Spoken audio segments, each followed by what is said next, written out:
You are listening to the East Texas Banner right here at theeasttexasbanner.com. Got the privilege today of sitting down with Democratic candidate Jacqueline Jacky Hernandez. She is running for the House District 21 seat against Ray Callis.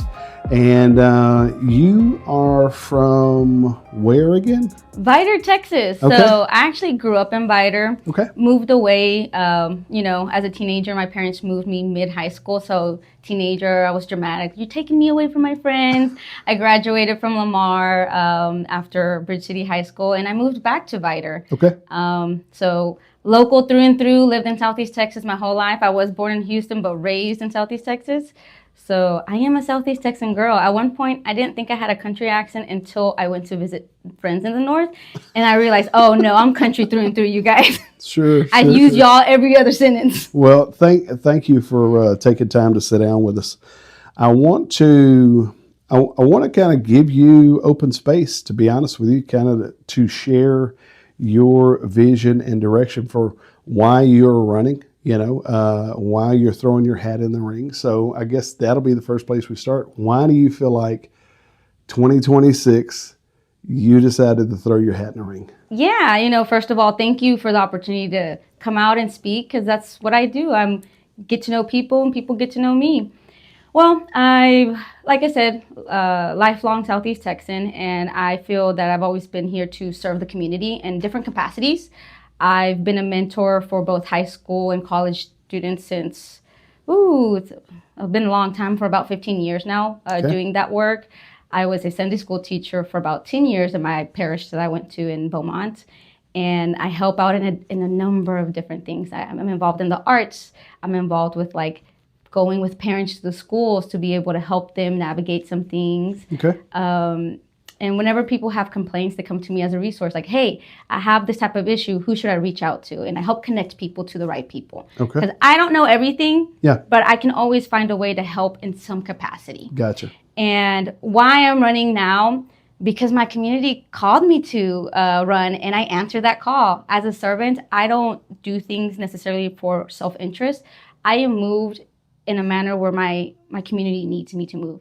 And because of the work that I've been doing for so long, I saw the opportunity to be able to help in a much larger capacity. Okay.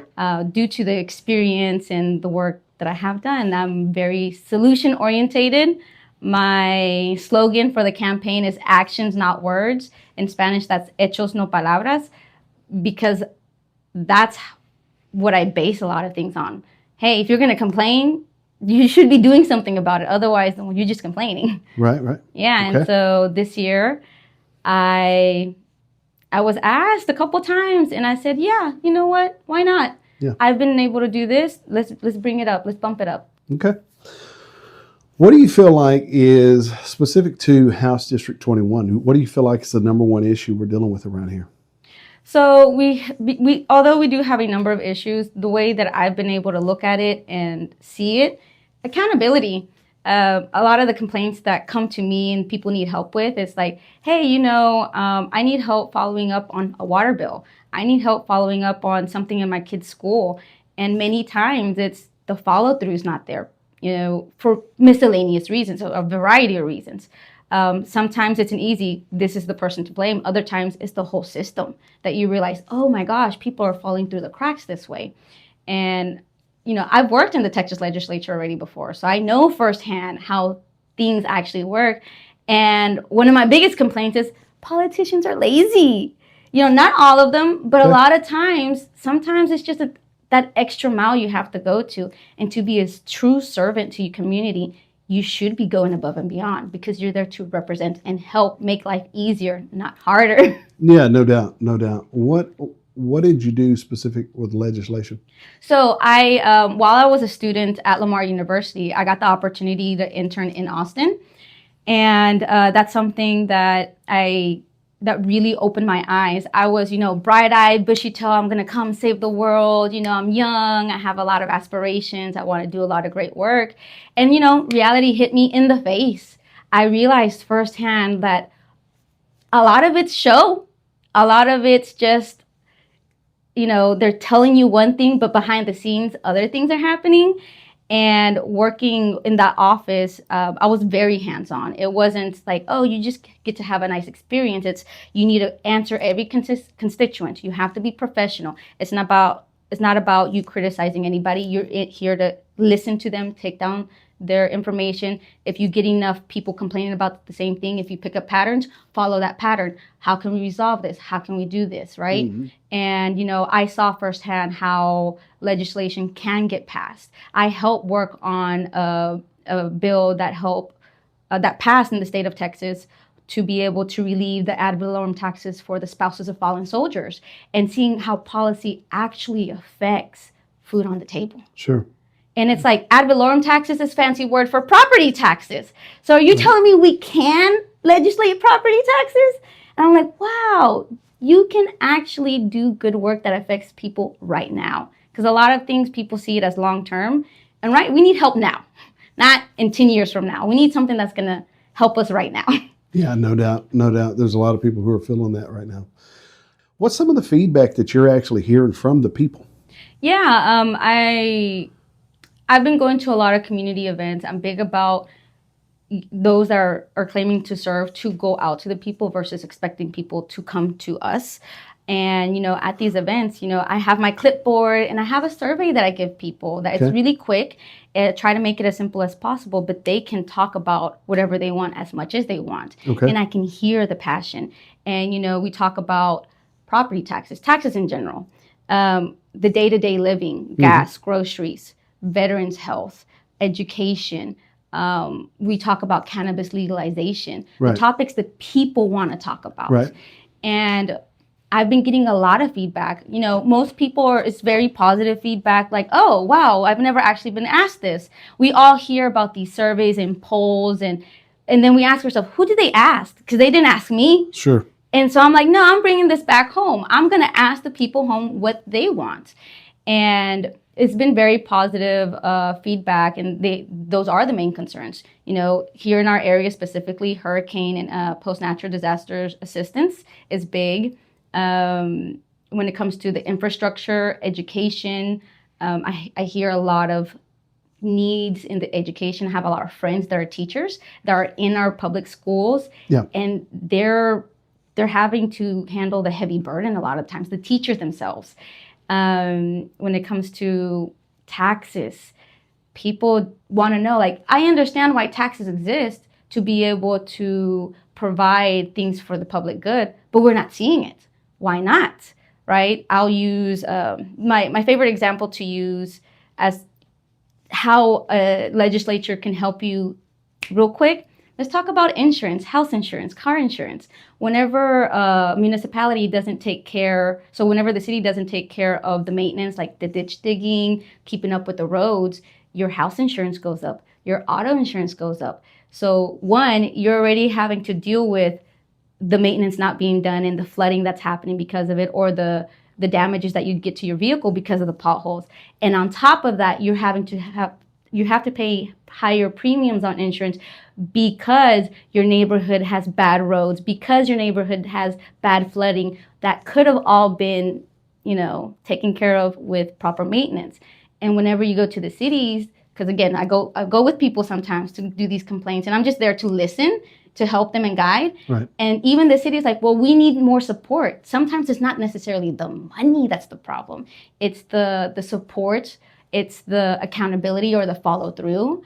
And a lot of times a lot of things are falling through the cracks to individuals. It's like, I might just be one person falling through the crack, but it's affecting me in a big way. And if you get enough people, at least for me, in my point of view, it's like, if you have 5 people with the same issue and it's a big issue, that needs to be addressed. That needs to be a concern. You can't ignore them and say, well, it's not the main streets of the city, so we're not going to be worried about that anymore. Right. So, having said that, if we back up a little bit. Yes. If we look at property tax, what would be if, say a genie popped out and you're the state rep. Or you're the representative for this HD 21. Right. What's your position on property tax? or my thought process is, as state representative, I need to tackle things as they are right now. I need to be realistic about it. I'm not a magician. I can't perform miracles.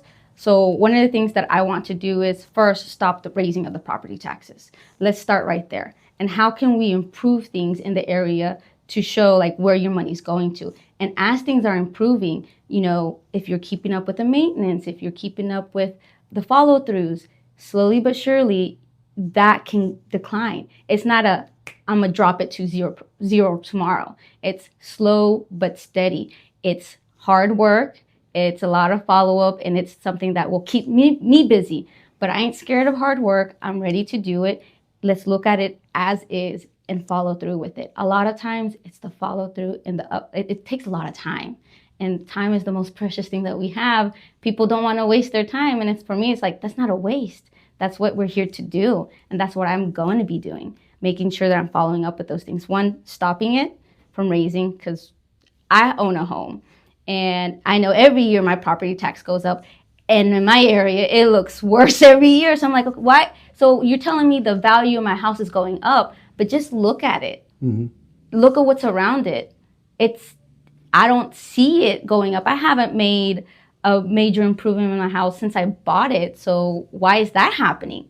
I feel it. Again, I'm of the people. I'm living the same struggles. Sure. So first, let's just stop it. And then let's correct the issues that need to be corrected. And then from there, we can see how we can lower it. So this brings me to an interesting point, because I just sat down with the local appraisal chief here just a few days ago. And, we're sitting here all feeling what you're saying, right? Yes. Because we all understand that property taxes are going up, and there's a big question as to why.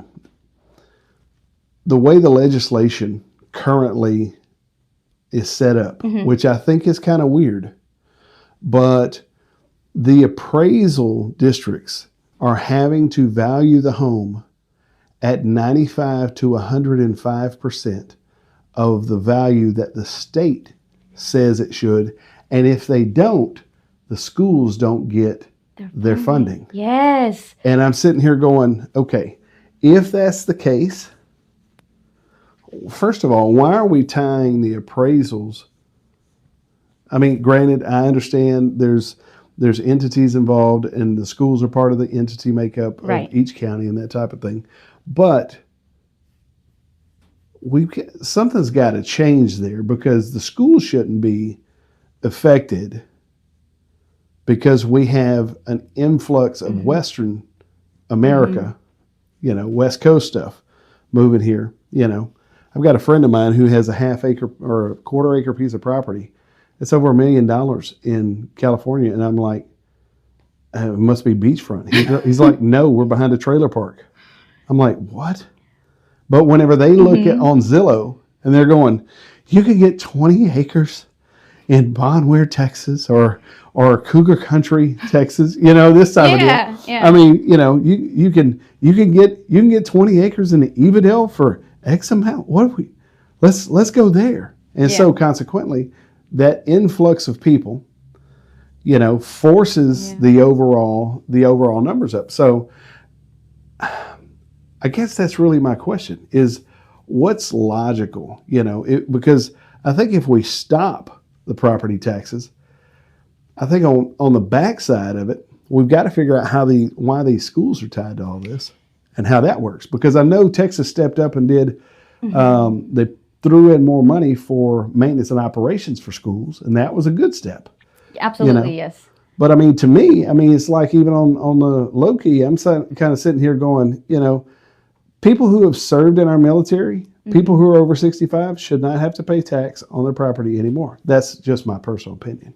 But what's your thoughts on that? Yeah, no. Because that was a lot. So that's also again, working in the Texas legislatures, when I realized, oh no, they do have more power on property taxes specifically. Because growing up, and I pride myself on being educated and everything. I thought I knew a lot.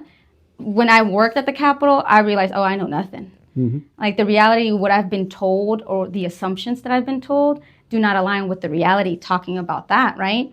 Why is it tied that way? Let's look into it. Again, for me, it's like we got to slow our roll. People want to make drastic changes immediately. It's like, let's stop. Let's look as to why it's happening. What, we don't know everything, so let's take our time to look into why it is. Again, funding a lot of times is the number one thing people say. We need more funding for things. Let's take the schools, for example. Why are they tied the way that they are? I have family members that, because they are so close to a house that has high property, their property values shoots up, and they're like, just because they moved in and their house looks this way, it's making me have to pay for them coming in, right? Sure. And it's like, you're not actually basing it off of this particular house. This one house is, you're allowing everybody around to suffer because of that one house, but that's not the reality for the most of the people in that area. Now, if you have an area that's majority, like, that's different, because they're more likely going to be in that tax bracket to be able to afford those houses. Let's look into the schools. One of the major issues that's not funding related, but people don't realize it affects so much, is class sizes. Okay. Sometimes you can have the best teacher in the world, but if you have 30 to 40 kids you have to teach, that's a handful. I was a Sunday school teacher for 10 years. I only saw these kids twice a week at most. And, I had a very good handle with the kids. But once I started getting to 30 kids, 40 kids, there was one point I had 60 kids in a class. Not necessarily what happens in school districts that I'm aware of in my area, but I've been in schools. Vida's a very large district, have a large number of students there. If we were just to reduce the number of students in a class, it changes the environment so much, and it allows the teacher to be able to give the adequate attention to each student to get them to the point that they need to be. Right. So although we are needing more funding for the schools, I don't want to tie all of the solutions to money. That's why I'm saying, let's stop. Mm-hmm. Let's stop raising things. Let's look at what we can do aside from just the money. And let's look into, why is it tied the way it is? Was there an actual reason back in the day why it was set up this way? Has it changed since then? That's what I learned working in the Capitol. There were very good reasons why things were set up at first in the state of Texas, or why certain legislation or laws were implemented in the state of Texas.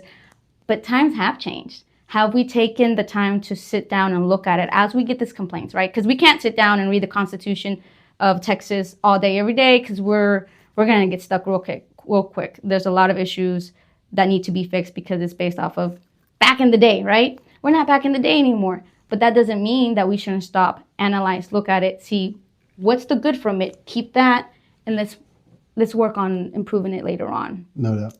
And that's kind of my philosophy. Sitting down, really listening to the complaints first. Because once you get feedback from the community, you see this is where the priority needs to be. Let's focus on this and let's attack that first. And then as we are progressing on things, keep it moving. We can work on several projects at once. It just takes work. It takes time. It takes effort. And that's where I think a lot of politicians tend to lack, because it does take more time than even they expect. A lot of politicians, when they're first running, because I've worked on campaigns before, they ask me, so how do you balance work life with a campaign and being a politician? And my answer is, you don't. Either you're in 100% or you're not in it. And you're going to be misrepresenting your community. And I give that reality check to people. So I was very well aware of, like, no, I am here to represent my community. So I need to get the feedback from the community. And that's how I'm going about addressing things. And I'm doing the nitty-gritty work. I tell people, you stay calm, I'll stress out, right? Let me do that hard work for you. And let me come back and give it to you in layman's terms. Because I am very proud of me being a bricklayer. Most people can't tell at first because I'm known for my hair, my nails, and my heels. But, I went from working in the corporate world into blue collar world. And I noticed there's a huge disconnect from the fancy wording to, like, let me just get things done with my hands. And there is a happy medium. Yeah. I am able to, I guess, marry them together and compromise in a way to where everyone can understand. A lot of times in legislature, they come up with these great laws, but it only works on paper. It doesn't work in practice. Right. and working in a blue collar job, and I took over the family business after my dad's health took a hard left. And again, actions, not words. Words don't build houses, actions do. So if you're not putting your hands and getting to work, the house ain't going to build itself. Yeah. And that's how I feel a lot about legislation and policy. It sounds good. It seems like it should work, but there's a disconnect when it comes to actually going through the procedure. How is it affecting the clerk's office? Like, how much more paperwork do they have to do? People don't think about that. Yeah. Like, let's say we change how their appraisal district works, right? How does that mean implementation or how their job is going to go from now on, right? Mm-hmm. And people don't think about that. They're not thinking about the people doing the hard work themselves. Yeah. And that's where I do come in. It's like, no. I used to work for an attorney. I used to work at a call center. I currently work in construction. So I see the people and how it affects them. Up here, you're saying this is what we should do. That's fine and dandy. But did you think about how it's going to actually work in real life? And that's where I think a lot of disconnect happens. And that's why I say we need to admit to ourselves that we aren't perfect. We don't have all the right answers. And we need to listen. We need to see what's the issues, what's the concern, and then take it on as a project. Like, okay, let's see what the reality is about it. And I think a lot of that hasn't been done in a long time. Like someone dedicated to doing that. And Gotcha. And that's what I want to do. Okay. So if there's someone out there who wants to follow up with you, or and we'll plug this right quick, how can they check out more about what you're doing? Yeah, you can find me even on Google if you look me up as Vote Jackie 21, and that's Jackie with the Y. I pop up on Facebook, Instagram, TikTok, Google. My website is votejackie21.com. My email address is info@jackie21.com. I made it as simple as possible because I'm here to make your life easier. And just to find me, if that's hard to do, imagine what the pattern might be afterwards. So I make it easy as possible. I try to break things down to where anyone can understand it. And I use real life examples because I am young, but I've had a lot of life experience. And I'm going to be honest, listening to your elders works. Now, sometimes I do have to come back and tell my elders, oh, actually, that's not quite how it works. I like to have good conversations. So, sometimes I ruffle feathers a little bit, but it's not to be mean about it. It's just sometimes I need more explanation, okay, I don't understand. Can you please explain it to me? Sure. And that's where sometimes I realize, oh, I never said this out loud, and I realize this doesn't make sense. I'm like, well, there we go.